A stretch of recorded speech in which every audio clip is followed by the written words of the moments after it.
Before Moses, before the Buddha, before Confucius, one man stood in the ancient Iranian steppe, looked into the sacred fire, and heard a voice. That voice invented the idea of good and evil as cosmic forces. It invented the Last Judgment, it invented heaven and hell, and it shaped every Abrahamic religion that came after it.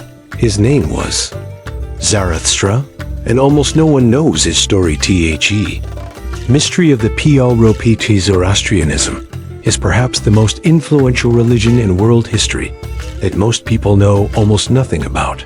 Before the great monotheistic traditions of Judaism, Christianity, and Islam took their current forms, there was a tradition from the Iranian plateau that gave the world some of its most powerful ideas. A single supreme God of light and truth, an eternal battle between good and evil, a cosmic judgment at the end of time, the resurrection of the dead, and the final triumph of righteousness over darkness. These ideas did not originate in Jerusalem or Mecca. They came from the steppes of ancient Iran, from the mind of a poet priest who may have lived as early as 1400 BC. We say may have, because Zarathustra, known to the Greeks as Zoroaster, and to the Arabs as the father of the Zoroastrian tradition, remains one of history's most elusive figures. His dates are genuinely unknown. Some scholars place him between 1400 and 1000 BC, making him one of the earliest named religious figures in human history. Others, following Sasanian dynastic records, date him to around the 7th century BC, just before the rise of the Persian Empire. The debate has never been settled. What we have are his hymns, Pagodas preserved in a language so archaic and so difficult that even professional scholars disagree profoundly about their meaning in this journey. We have used the most advanced artificial intelligence techniques to reconstruct ancient Iran, the sacred fire temples, and the world of the Magi who carried this tradition across 3,000 years. You will not just hear this history, you will enter it. The name and its many facts. Before we enter the tradition itself, we must reckon with its names. The followers of Zarathustra have been called many things by many peoples.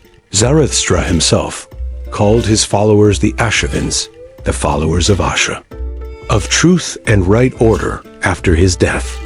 The tradition took the name Mazda Yasna, the worshippers of Mazda, the wise Lord.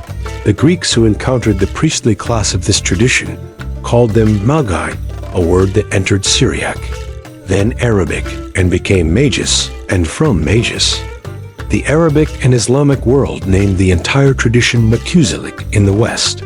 The tradition became known as Zoroastrianism, after the Greek rendering of the prophet's name. And there is one more name, fire worshippers. This label has attached to the tradition throughout history, and Zoroastrians themselves have complex feelings about it. They do not deny their deep relationship with fire. In Zoroastrian liturgy, fire is absolutely central. It burns in every temple, continuously, day and night, as the visible presence of Ahura Mazda on earth. But they insist that they do not worship the fire itself. The Persian word for tending the sacred flame perestin means to care for something, to maintain its life. The fire is not the object of worship. It is the medium through which the worshipper reaches Ahura Mazda, the wisest, most brilliant, most good of all beings. The theology of Zarathustra, Ahura Mazda, and the Jatash Gathas, the 17 hymns attributed directly to Zarathustra, are the oldest layer of Zoroastrian scripture, and the closest we can come to the prophet's own voice. Their language is Old Avestan, closely related to the Sanskrit of the Vedas, so close that scholars believe the Indo-Iranian speaking peoples who became the Vedic Indians and those who became the Iranians were once a single community, separated by migration and time in the Gathas. Zarathustra wrestles with one fundamental question: who is the ultimate source of all things? And his answer is radical for his time. Ahura Mazda, the Lord of Wisdom. This is not a god among other gods. This is the supreme being, the source of Asha cosmic truth, right order, the underlying principle of reality, and of Vohumana good mind, good thought in one of the Gada's most striking passages. Zarathustra asks a series of cosmic questions. Who made the paths of the sun and the stars? Who causes the moon to wax and wane? Who lifted the earth and kept the heavens from falling? And his answer to every question is the same. Ahura Mazda. This is a genuine monotheistic impulse, perhaps the earliest documented attempt in human history to gather all divine power into a single supreme being. And yet the Gadas contain a puzzling element that would drive Zoroastrian theology for centuries afterward: the twin spirits. In the beginning, one Gatha passage says, there were two primal spirits, known as twins, one good and one evil, in thought, word, and deed. When these two spirits met, they brought into being life and death. How can the creator of all things have an equal and opposite twin? This question, how good and evil relate to the one God, is the central theological tension of the entire tradition of Western literature, the transformation of Theology after Zarathustra. The tradition underwent a profound transformation. The texts composed after the Gadas collectively, known as the Younger Avesta, show a theology that has moved decisively away from Zarathustra's radical monotheism, the ancient Iranian gods that Zarathustra had swept aside: Mithra, the god of covenants and the sun; Anahita, goddess of waters and fertility; and many others crept back into the tradition, not as rivals to Ahura Mazda, but as his divine helpers and emanations, each worthy of worship and invocation. The Yasht hymns of the Younger Avesta are striking in this regard. In these texts, Ahura Mazda himself addresses Zarathustra, describing in extravagant terms the powers of Mithra, of Anahita, of Vayu the wind, urging the prophet to worship them. The supreme god of the Gadas has, in a remarkable reversal, become the narrator who introduces a whole pantheon of other divine beings, beings whose worship Zarathustra himself had tried to abolish. The local traditions of ancient Iran had fought back and won a partial victory. The Avesta also introduced the Amesha Spentus, the six holy immortals, emanations of Ahura Mazda, each embodying a divine principle: good mind, right order, dominion, devotion, wholeness, and immortality. Each of these divine beings is associated with a specific aspect of creation: fire, earth, cattle, water, plants, metals. The worshipper who honors creation honors the holy immortal. Associated with it, this is an extraordinarily beautiful vision of a cosmos permeated by divine presence. But the crucial theological development of the Younger Avesta is the full elevation of the principle of cosmic evil in the Gadas. The bad spirit Angra-Mainyu, the destructive spirit, is present, but somewhat undefined in the Younger Avesta. Angra-Mainyu becomes fully developed as the cosmic opponent, he who creates disease, winter, the serpent in the river, death and darkness, and all evil in opposition to every good thing Ahura Mazda creates. The Sasanian synthesis, the full Dwayalism, the third great phase of Zoroastrian theology, came during the Sasanian Empire, the last great Persian empire, which ruled from 224 to 651 AD, and made Zoroastrianism its state religion in this period. The Avestan texts were gathered, canonized, and surrounded by a vast body of commentary and interpretation in the Middle Persian language, the Zend, or Pahlavi texts. The Pahlavi texts present the most systematic and complete form of Zoroastrian theology, and their defining characteristic is full, explicit dualism. The universe is the arena of a cosmic battle between two eternally opposed principles: Ormuzd the good the creator of all that is beneficial and true, and Ahriman the evil, the destroyer, the source of all that is harmful and false. Everything good comes from Ormuzd, everything evil comes from Ahriman. This is the cosmic law, but this dualism is not eternal in its current form. The Pahlavi texts envision history as a drama in 3 acts. Structured around the concept of time, there is the time of original creation, when Ormuzd created the world in its perfect, spiritual form, pure, uncorrupted, a paradise. Then comes the time of mixture, Gamazishan, when Ahriman breaks through the boundary of the spiritual realm and contaminates the material creation. This is the age we live in now, an age of struggle, of good and evil mixed inextricably together in every soul, every society, every natural phenomenon. And then comes the time of separation, Visarishan, when at the end of time, Ahriman will be defeated. The dead will be resurrected. All souls will pass through a final ordeal of purification, and the world will be restored to its original perfection forever. This is a remarkably complete eschatological vision: the resurrection of the dead, the last judgment, the final defeat of evil. The renovation of the world. Scholars have noted its profound similarity to the eschatological frameworks of later Judaism, Christianity, and Islam. The question of direct influence is debated and complex, but the parallels are too striking to be coincidental.